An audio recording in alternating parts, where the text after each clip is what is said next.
តេជោហ៊ុនសែនបញ្ជាឲ្យកងកម្លាំងប្រដាប់អាវុធគ្រប់ប្រភេទត្រូវវាយគ្រប់ចំណុចដែលខ្មាំងវាចូលក្រោយការអត់ធ្មត់លើ24ម៉ោងដើម្បីគោរពនុបត្តិឈប់បាញ់និងត្រូវការពេលវេលាដើម្បីជំរាបប្រជាជនចេញមកតំបន់សុវត្ថិភាពកាលពីល្ងាចម្សិលមិញថ្ងៃច័ន្ទទី8វិរៈកងទ័ពកម្ពុជាបានតបតបន្ថែមដោយជប់មិញនិងព្រឹកអង្គារនេះរយៈសំណេរបញ្ជាក់លើបណ្ដាញសង្គមនាព្រឹកថ្ងៃនេះសម្ដេចតេជោហ៊ុនសែនបានថ្លែងថាតាមនាយករដ្ឋមន្ត្រីថៃអនុមីនបានប្រកាសថានឹងប្រើកម្លាំងវាយក11ចំណុចដែលយើងមិនច្បាស់ថា11ចំណុចនេះនៅទីកន្លែងណាខ្លះដើម្បីងាយស្រួលកុំឲ្យពិបាករកកន្លែងកងកម្លាំងប្រដាប់អាវុធគ្រប់ប្រភេទរបស់យើងត្រូវវាគ្រប់ចំណុចដែលខ្មាំងវាចូលសម្ដេចតេជោមានប្រសាសន៍ថាយើងការពារទឹកដីយើងដោយមានឡឋានរឹងមាំជាមួយអាវុធគ្រប់ប្រភេទ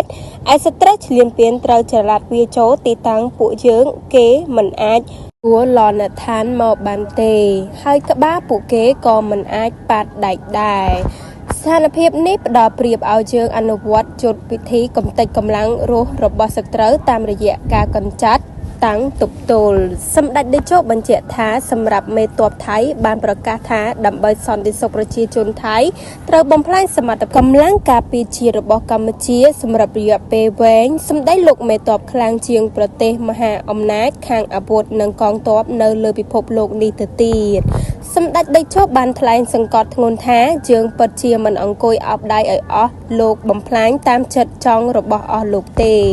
ចុងក្រោយខ្ញុំកំពុងតាមមើលមនុស្សចំនួនដែលការពីកម្ពុជាតបតដើម្បីការពារខ្លួនការពីខែកក្កដាពួកគេចោទយើងថាលំមសង្គ្រាមពេលយើងអត់ធ្មត់គោរពបទច្បាប់បាញ់និងចង់ដោះស្រាយដោយសន្តិវិធីគេចោទយើងថាខ្លាចថៃដោយមិនហ៊ានវាយឬកាត់ដីឲ្យថៃដើម្បីដូរយកសន្តិភាពពេលនេះយើងវាយដើម្បីការពារខ្លួនហើយតើពួកគេនឹងនិយាយយ៉ាងដូចម្ដេចទៀតកម្ពុជាត្រូវការសន្តិភាពតែកម្ពុជាមិនបង្ខំវាតបតដើម្បីការពារទឹកដីយើងទេ